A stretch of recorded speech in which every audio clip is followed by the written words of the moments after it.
I didn't really know where I was going to. I just felt the urge to be on a journey, to be feeling like I was going again. I wasn't even too sure if I would ever find a final destination this journey. All I knew is that out there in the everydays, I would have found a place where I could feel away from all this consumed consumerism.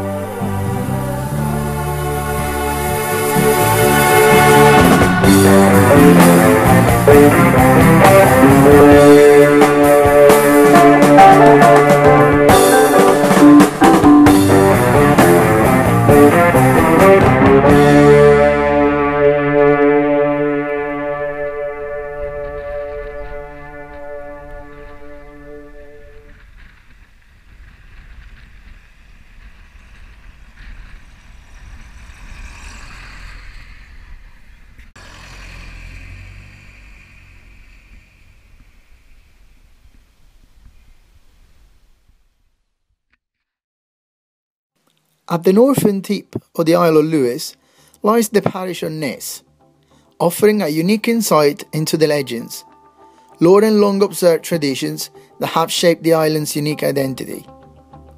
Jutting out into the waters of the Atlantic, Ness has been home to generations of sturdy seafarers whose traditions are celebrated in the local art. On the cliffs outside the village of Port Ness, we come across to what is left of the one-time Clan Morrison stronghold called Dunestine. The Dun, which means fort in Gaelic, is a sea stack, which is isolated from the mainland of Lewis by the sea high tide. The sea stack was probably occupied long before the Morrisons became a clan, but it became the base and stronghold of the Clan Morrison until the clan system came to an end. The seagulls nesting on the stack used to be guarding against anybody trying to climb the cliff. Back in the picturesque village of Port Ness, we stopped at the Harbour View Gallery, a small working studio and gallery run by the artist Anthony Barber.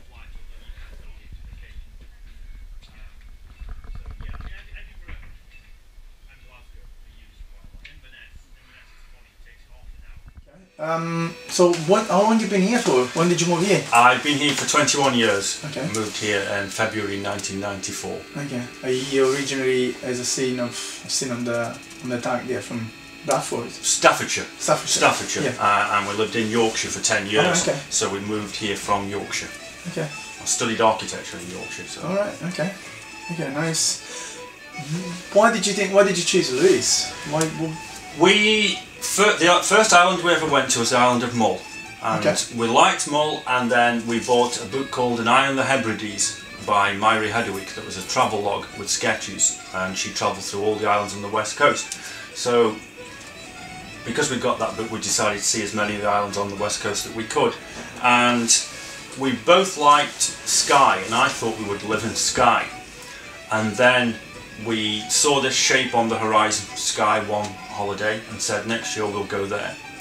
And it sounds really cheesy, but the minute we arrived in Lewis and Harris, something just struck a chord straight away. I think it's because it is remote and it feels like a proper island, where Skye now isn't quite the same, and the same with Mull. Although they are physically islands, there's not that same remoteness about them. I know people in Mull and they shop in Oban, so it's not quite the same here. In many ways you're stuck here. Yeah. Which I like that feeling. I like the idea of being away from it. And yeah. And was this like geographical expansion linked to your art? See what you wanted to do? Did you want to find a quiet place to develop? Yeah, I knew this is what we wanted to do. And the only criteria really was to be in a nice place. We've got no particular set place on the island where we wanted to be. The criteria was we wanted an old house by the sea, and then what we thought would be a reasonable place for a business. And we bought the house next door, and at the time it was operating as a bed and breakfast and a coffee shop. Right. So we did the same for the first 2 years, because I thought it would be a bit naive to suddenly arrive and say, look, I'm an artist, start buying what I do and expect me to make a living from day one, which doesn't really happen. Yeah. So we did that to begin with, and I published a few greetings cards and prints, did trade fairs, and luckily it just went from there. Yeah. How did it go with the locals when you first arrived here? We found the local people incredibly friendly. I think the thing is here, there's so many people that move away, that when someone moves here and with a commitment to stay, people they appreciate welcome that. it. They appreciate really, it, definitely. Yeah. Yeah. The good is open-minded about incoming people. Absolutely, Visitors, yes, there really is. Yeah, I think it's because, as I say, my eldest daughter was born here, is about to go off to Edinburgh University in September, and herself and some of her friends, the chances of most of them coming back, or even a few of them coming back, are quite slim, because they'll get qualified in what they do, and even if they want to come back, there's not the opportunity here. So you need to be, in a way, really hardcore with what you do. Yes. To resist. Yes. The remoteness. So by the remoteness. Yeah, you've got location. Yeah. Yes. Yeah, you've got, and in many ways you're thrown on your own resources. You tend to find there's lots of self-employed builders. Yeah. And indeed now there's quite a few self-employed people doing the same thing that I do, because you've got to really be employed by yourself, because there's not many other options. The local authority is the biggest employer, followed by the health board. Okay. How do you, tell me about a little bit about your art. What do you really operate? I work from sketches. I go out with a sketchbook, so even on a grey day like today, I can sketch a scene and I know what the colours are like on a good day. And I work here in this studio, such as this, in this small space where you can see I've spilled paint all over the place. And I just work from sketches and from memory, how I've seen things. I keep a relatively limited palette of colours, colours that I feel portray the place, hopefully. Okay, sure. And how about the business? How do you really what's your major way of selling your art? It was mainly to begin with the trade fairs. I made a lot of connections through trade fairs. I love that club, and that really got me into quite a few galleries. In recent years I've had pictures accepted and exhibited at things like the Royal Scottish Academy, and a couple of others, Royal Scottish Society of Watercolour Painters, and a couple down in London, and that starts to get you known to a certain extent, and then more galleries sort of contact you. And if it goes well, it doesn't always go well. Sometimes a gallery likes the look of what you do, but people don't buy it. That's it. Then you know. So in a way, you establish your marketing identity back then, with all the exhibitions. And I suppose so. I mean, it sounds conscious. Yeah. It sounds conscious, but it really wasn't. It wasn't something I thought, well, if I get a painting in there, then that will move me on to this or whatever. I didn't even think of it that way, to be honest. It was, in some ways, a bit of a shock that suddenly you get a few connections from it. I just tried to see if I could actually get something chosen and exhibited, really. And today you mainly operate on an internet-based. There's quite a lot that goes by the internet these days. Yeah. As I say, it's not a business in itself, but it's a nice top-up. It's certainly a nice top-up. Okay. Right. Thanks a lot. Thank you for your time. Okay, thank you. Thanks for the call.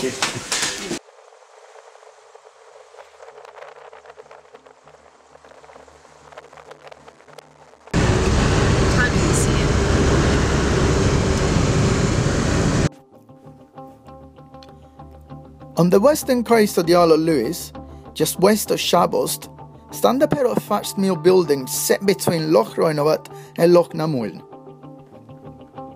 There was a mill and kiln here during the Iron Age, used for drying and grinding barley into meal, and the mill was powered by a stream flowing out of Loch Roinovat.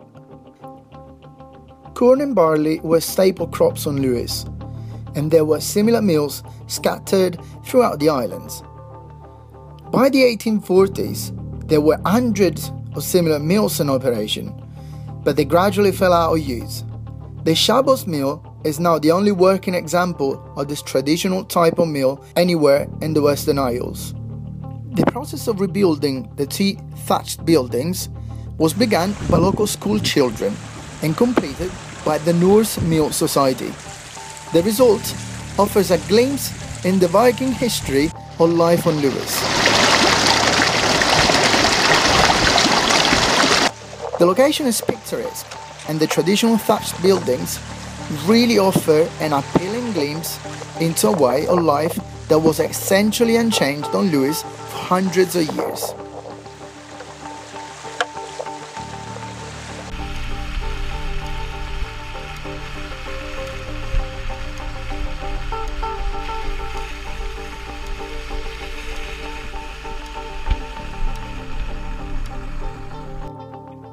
The following morning, in search of living heritage, we visit a tweed maker in the village of Carloway. Norman Mackenzie is a grey-haired man who learned the craft as a boy by watching his uncle in the weaving shed where we meet today.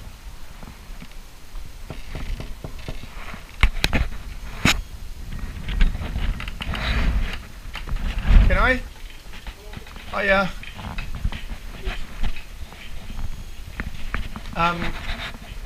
Hiya, how are you? We were interested in finding out how you create your tweeds. I'm a foreigner, okay, so Where are you from? I'm from Sicily. Sicily? Yeah.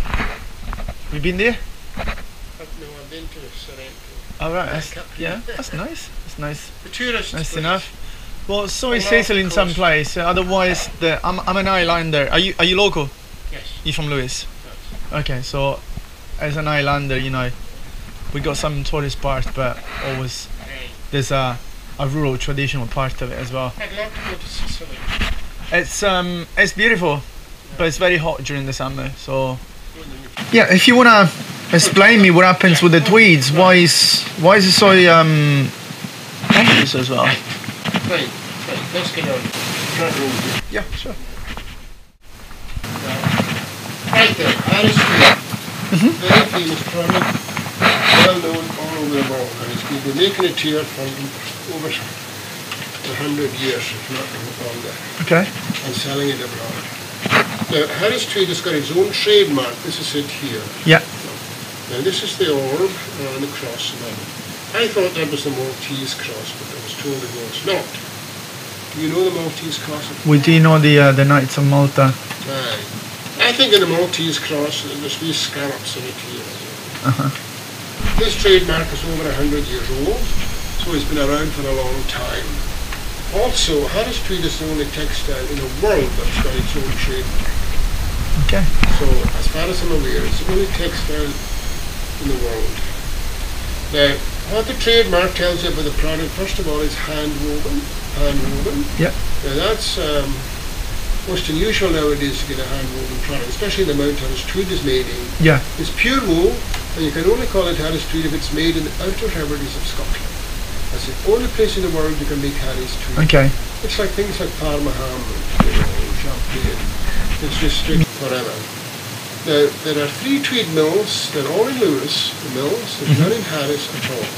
Very little Harris Tweed is made in Harris anymore. But it's called Harris Tweed because that's where it started life Okay. a couple of 100 years ago in Harris. They're all made in Lewis now. It's all part of the same island. Yeah. Now, the mills, the wool has to come from the mainland UK because there's not enough wool here to keep the industry going. Okay. And that's been the case for a long time. Mainland wool. Okay. So does it come from any particular area in the UK? Does it have to come from it, or just all nationwide? Comes from mostly from the Cheviot sheep. Cheviots? The Cheviots, down in the borders. There's a breed of sheep Yeah. called the Cheviot. Okay. And that's the wool that's used mostly. The wool comes from the mainland UK here, and once it comes to the mill, one of the first things to do with the mill, with the wool, is to dye the wool whatever colour they require. Okay. Dye it. Now, the traditional colours of Harris Tweed are the colours of the landscape. So green. Green, blue and grey. Okay. Brown, purple at the head end. The kind of colours of the flowers as well. Okay. You know, reds and yellows. Do you use natural dyes for it, or? In the olden days they would use natural dyes, you know, the crottons and the lichens and plants and flowers. Yeah. But nowadays it's all artificial dyes, chemical dyes. But it's still the landscape colours, but artificial dyes. Now they'll dye the wool and then they'll spin it into yarn. All that's done in the tweed mills. And they produce tubes like that in the mill. Okay? Now they're not allowed to weave at all in the mill. The weaving has to be done at the weavers' homes. Okay. The reason for that is Harris Tweed started life as a cottage industry. And they want to preserve as much of the history of it as possible. So the trademark insists that it's done at the weavers' homes. Now, I'll buy yarn like that from the mill to make my own tweeds. I'm an independent weaver, so I make my own tweeds. Now, once I get my yarn like that in these tubes, I'll make my own warp, W-A-R-P. The water threads that are length is in between, that's your warp. The ones that go from side to side are called weft. Weft, warp and weft. Okay? So that's the technique. See. Okay. Now, I make what you call single width Harris tweeds, 75 centimetres wide. They used to be made. I'll tell you about the other kind in a minute. Now, the way I make my own warp is I'll set out 24 tubes of yarn here, 24 tubes, and I'll use this wooden frame. And I'll start at the very top and go round all the pegs with 24 threads right down to about there. And then I'll go backwards, going round them all with 24 threads. And I'll keep doing that until I get a total of 696 threads or mistakes. 696 threads. That'll give me a tweed that's 75 centimetres wide, like this one here. Now that amount of warp from there down to about there gives me a tweed that's about 60 metres long, 60 metres long. Okay? Now once I get all that warp and the stakes, I'll pull it off at the top here, and as I pull it off, I'll make it into a chain like this. This is a chain of warp now. Wow. Short chain. And that's your 696 threads Yeah. in there. So that's your warp all ready now to go into a tweed. Now this is, you also have to prepare your weft as well. Yeah. This machine here is what we call a weft winder. Yeah. A weft winder. It's got 6 spindles on it and a little electric motor. And Nowadays, this is still like the only machines that you make the tweeds with. That's the traditional and most contemporary machine. yes. You don't use anything like any more modern machinery or Yes, anything. yes. Yeah. Okay. Not I don't. There is, I'll tell Yeah. you about that in a minute. Yeah. Okay. Now this is what we call a weft winder. Now it's got 6 spindles on it and a little electric motor. And from the big tubes down here it makes the bobbins. Okay. It's got to be reduced from that size to that size to fit into your shuttle, Alright. Okay. which you use when you're weaving. Now, there's one of them set up at the end here, so I'll just switch it on.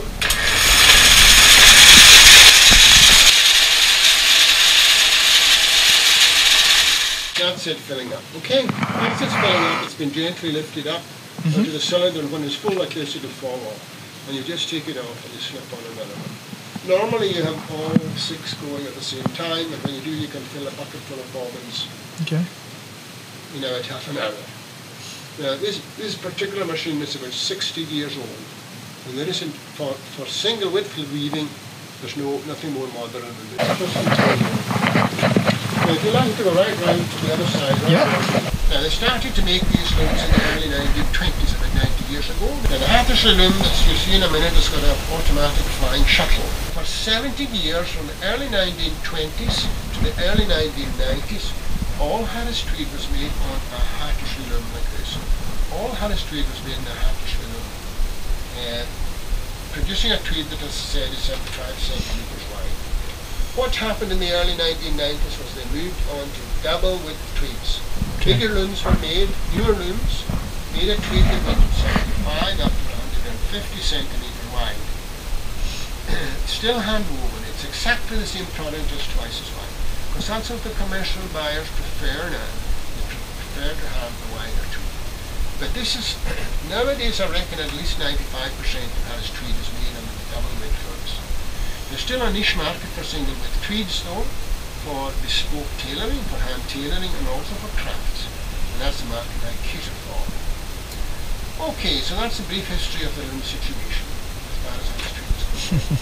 Now you're going to start a a new tweed. I'm more than halfway through this one, which is 60 metres long. I'll finish it on Saturday, all being well. And this is the finished tweed going on to the roller down. Okay. Now when I finish it, what you do is you cut it across here with scissors. I take it off the roller and I fold it and I put it to one side. Okay, right, wash yourself, sir.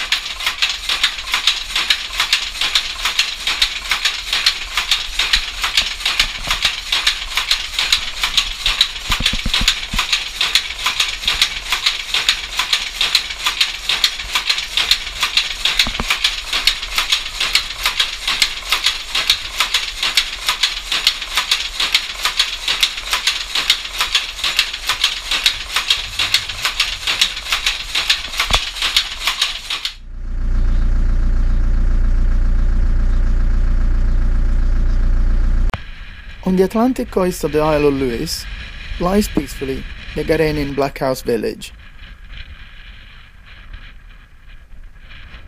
Unbelievably, some of the black houses were still inhabited until the middle 1970s. The island is quite resourceful for peat, yeah, plenty of. So, island's quite peaty, isn't it? Yeah, you burn what you had to burn. Well, there was nothing else back then. Yeah. Black houses were so named not because of the fact that they were in the early days smoke-filled and had small windows, but because they were compared to the new houses being built in the late 1800s, which were called white houses. The new white houses were designed to separate humans from their livestock and animals. The houses were long and narrow, with an outer and an inner wall of unmortared stones. The gap was filled with earth and peat. They were usually thatched and generally had no chimney. Like the Brocks, a family and their animals would live under the same roof. The term black house distinguished these houses from the new houses introduced to the islands, which were coated in lime, wash and called white houses. The building material for some of the black houses of this area has been provided by the local Broch, a defensive tower that by the 1800s had no longer purpose to exist.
At about 16 miles northwest of Stornoway, we find the Carloway Broch.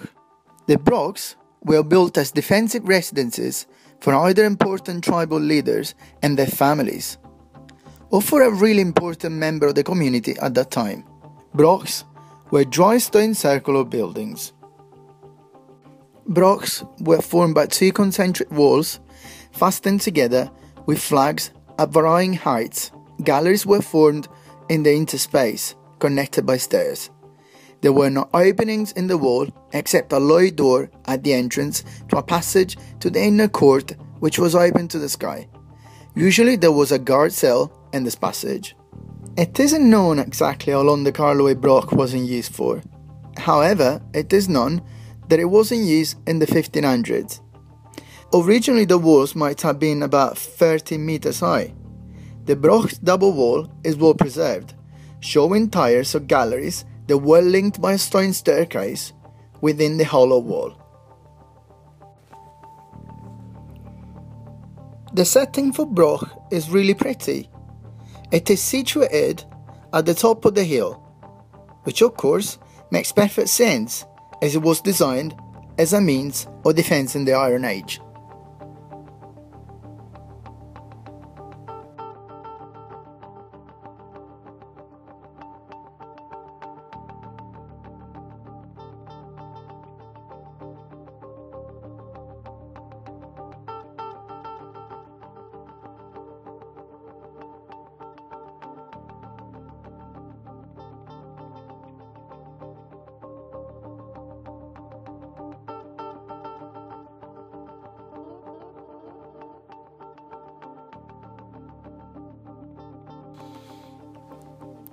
We get back on the road and we carry on further down south. After a little 20 minutes drive, we get into Callanish, home of the magnificent stone circle. Archaeological excavations of the 1980s prove that the main circle was erected between 4,500 and 5,000 years ago, and the chamber tomb a few generations later. Around 3000 BC, the climate in the Western Isles was warmer than it is today, and the sea level was lower. A cult of religion seems then to have swept through the British Isles, involving the building of large earthen enclosures and impressive circles of timber or stone. And I was completely blown away when I found out that a Greek historian from Sicily, Diodorus Siculus, visited Callanish in the 1st century BC.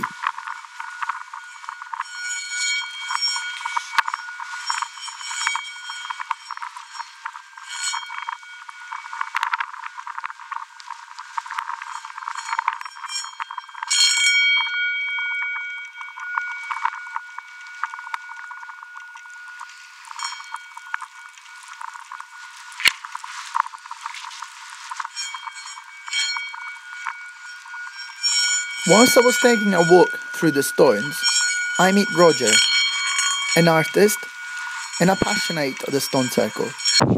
So if you just come over here, this distance, are you familiar with the mountain, are you? It's the mountain there, that's known in Gaelic. There's two names I know of. Carchnamore which is Old Woman the Moor, or Sheena Harrogate, which is Fairy of the Silver. Right.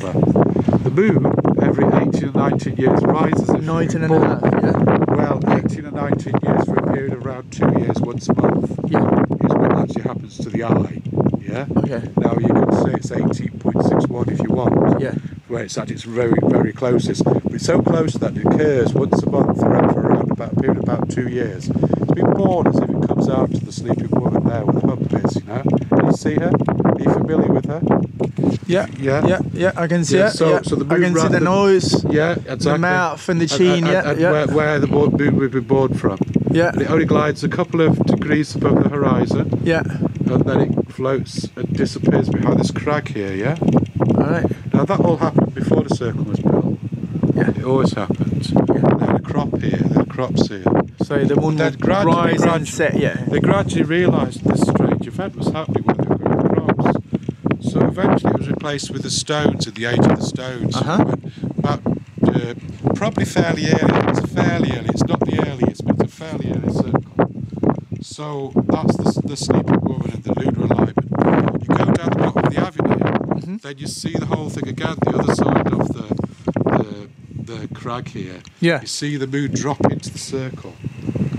They think it was all over from down there. Yeah. But if you notice, the ground rises as you come up, so you get to see. Yeah. You get to see the moon again because you've risen higher. Yeah. So you can always touch it. It's close to the horizon, really big on the horizon. So that's the moon, and we know this occurs every 18 years for a period of about 2 years, once a month. The next one's in about 9 years' time. Yeah. Yeah.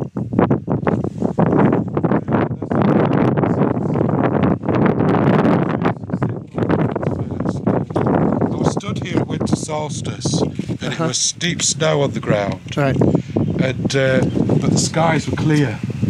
And I saw the sun go down in that notch over there. You see that notch? Yeah. You see how it's echoed by the stone here? Yeah. So that's the winter solstice today. But to actually understand where it was in the past, you have to move it back one disc of itself.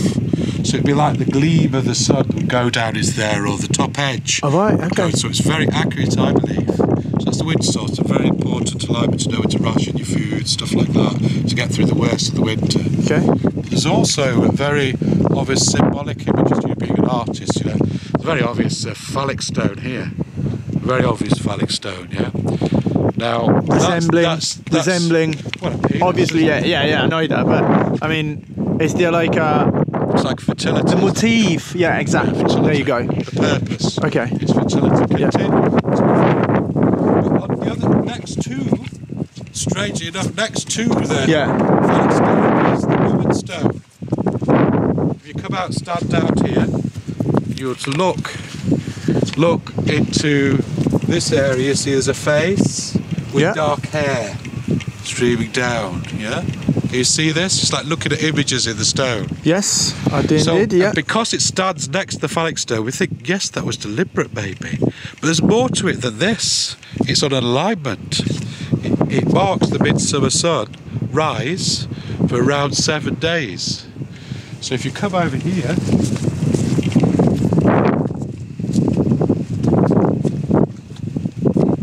and you look over here, you'll see the two ledges on the stones marks with the horizon. So just after sunrise, on midsummer, around 7 days off, it'll be light. 10 minutes, it just crosses the circle. That's it. Only on that day for 10 minutes. Yes, for around 7 days of the midsummer. All right. If it's bright enough in the morning. Okay. And midsummer, we're talking about past July.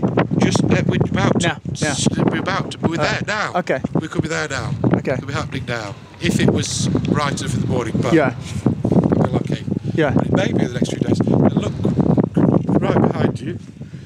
See, there's almost like a skeleton figure next to the stones here. Yeah. You see him? Very true. Yeah. Yeah. Yeah. Now he marks the equinox. Now the reason we've got arms up here on the circle is because at the end arm, this is where you look at the equinox. There's rays of this stone that rises out.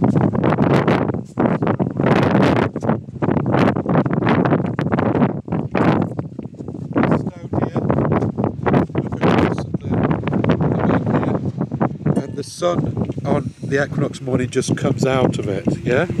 So that's there for a reason. You've got the symbology of the figure, and also the alignment, yeah? Yeah. So, what else? But basically, see how it makes sense of it. People say, well, why is it shaped like an equinox? Well, that's one of the reasons. Yeah, I was going to say, the equinox. Yeah. That's the reason that stone at the end's there, is to see the moon. But it's all these themes as well.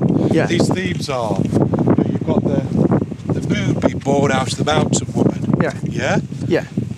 So you've got birth, then you've got fertility, you know? Yeah. Fertility with a woman and man. And the sun, yeah? Yeah. See? It's sort of symbolising like a life cycle. Life, yes, like the birth, conception, and then at the end of it, death, the revering the dead. Yeah. So that there's all these things in. That's basically what I believe. Other people see other things. They probably have like a deeper insight of things than what we can perceive today. Yeah, I think that, I think they would be deeper than the basic themes I'm talking about. Very human, aren't they? Yeah. Very human. We're all born. We all procreate to continue things. Yeah. You know, they would have done it. Would have been much more less embarrassing in them days. May have been quite a thing that you all got together and they had a big orgy. You know what I mean? Yeah. It could well be. That's not nothing we should be ashamed about. In the stones, it's like the fertility might be part of it. But it's really important to continue the fertility of the tribe because the kind of amount of births and deaths you need to keep. Yeah. Being fertile and things and ask for fertility from everything and a part of nature. The most fertile time of the year, the summer solstice. Very true. We're talking about this is happening. And then the equinox, you know. So the with the sort of, that's almost like a hand. It was like it was burning my eyes. It was too high. But then the position of the sun is slightly different in those times. One disc of itself back, so it would just be the top of the sky. But this also here, this has been referred to by other people. And I quite like the idea. This is how I would describe it. There's like a great big rudder or keel, yeah? Yeah. There's a great big keel. And this tube here is like coracle. It's for guiding the spirits of the dead to the stars and to the everything, you know? That's how I see it, but also I see it not as much clearly as I do those alignments, but I like that idea. Yeah. Yeah.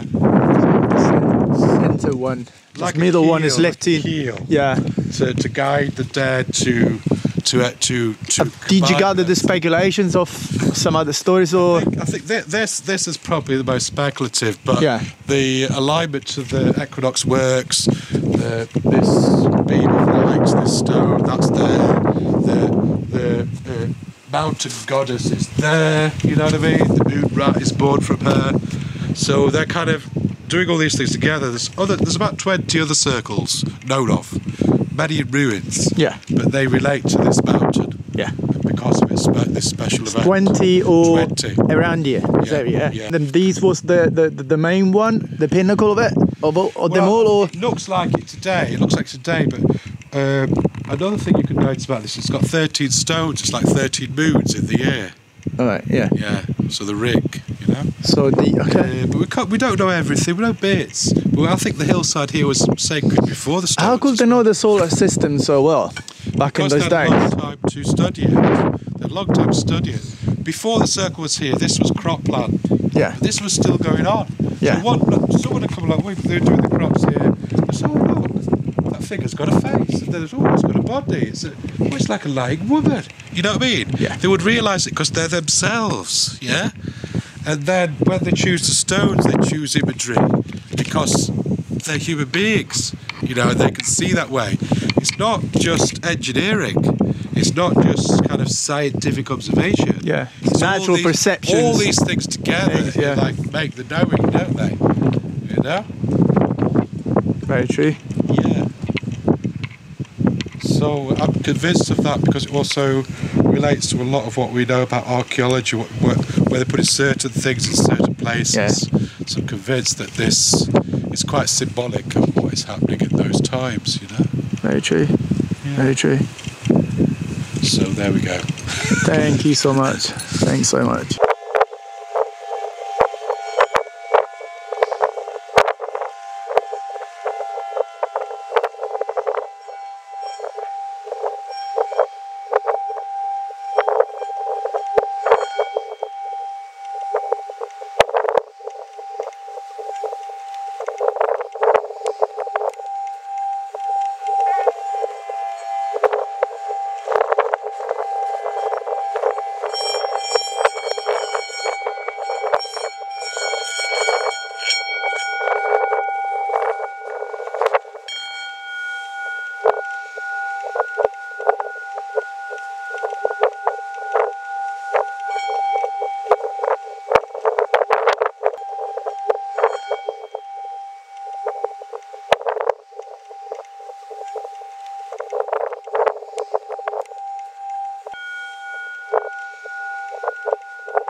Our van has some problems, and I'm heading down to Stornoway for a pit stop.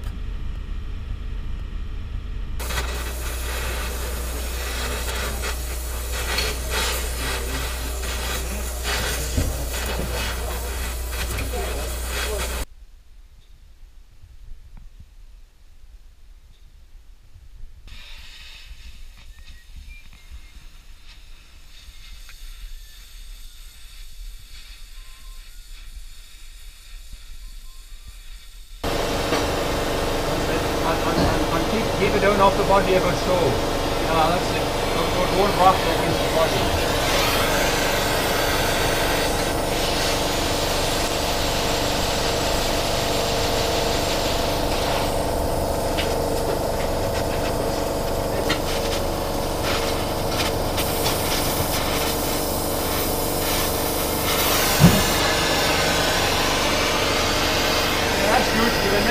I've got a good ball, I think. Yeah, very good. That's good.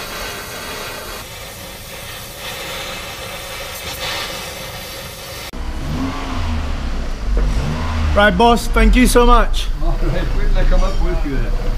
I'm doing, Alright, good thanks job. so much. Yeah, good job. What's your name again? Colin. Colin. Nice Yeah. to meet you, Colin. Oh. Thanks so much. Alright. You saved that trip here. Yeah, Thank you. That will do the job. Yeah, that Thank will you. keep you. Thanks a lot. Hopefully keep you not being gassed inside the vehicle. Yeah, exactly.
After a magnificent drive through the dramatic hills that mark the passage between the Isle of Lewis and the Isle of Iris, we continue our journey all the way to the bottom south of the Isle of Iris.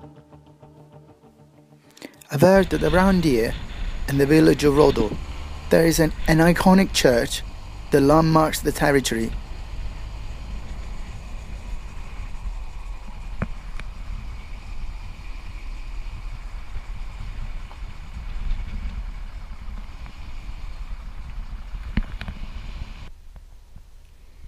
The Rhodo Church was built around 1520 for the chiefs the MacLeods of Iris.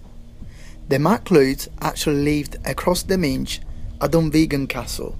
It is thought that this church was actually built on the site of another older church, but the facts are unproven. St. Clement's Church fell into disuse after the Reformation in 1560.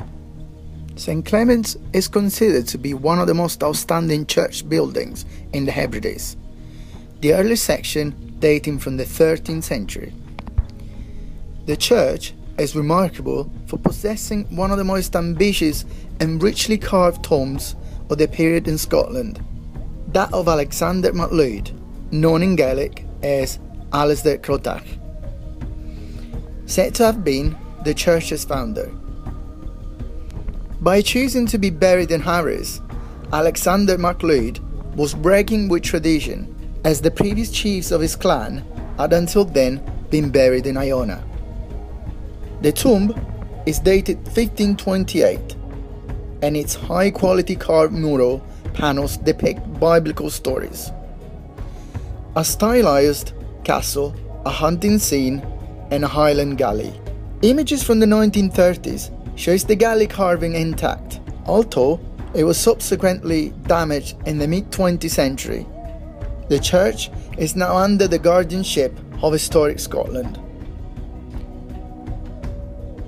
The other notable tomb, with a triangular pediment in the nave's south wall, is probably that of Alistair Crotack's son, William IX Chief. He died in 1551. At the nave's north end, there is a cruder effigy, probably commemorating John MacLeod of Minigish.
We've reached the Mission House studio.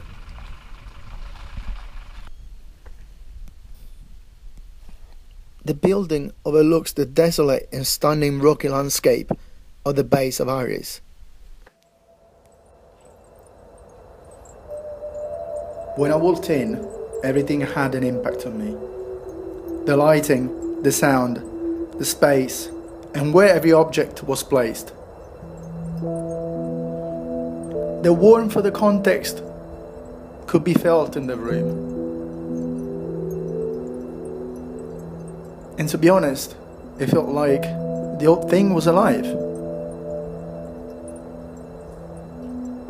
The attention to the details that the artist had put in the development of the mission house is remarkable. The gallery felt harmonious and all complemented everything. I felt comfortable in the space I was in. Nikolai Glob runs the gallery with his wife. When I met him, I asked him if I could film him for an interview that could be part of this movie. However, he said that he wasn't too happy to be filmed because he didn't feel comfortable with that at that time. Instead, he invited me to spend some time with him and discuss about art and life in general. The more we spoke, the more we realized they had one main thing in common. We are both quite nomad people. At that moment, I realized I wasn't just looking to find the destination of my journey. I believe I was also looking for someone who is there seeking for similar things, who needs to be on the go quite often, and I need to hear his opinion about it. That filled that gap more than finding the destination could have ever done.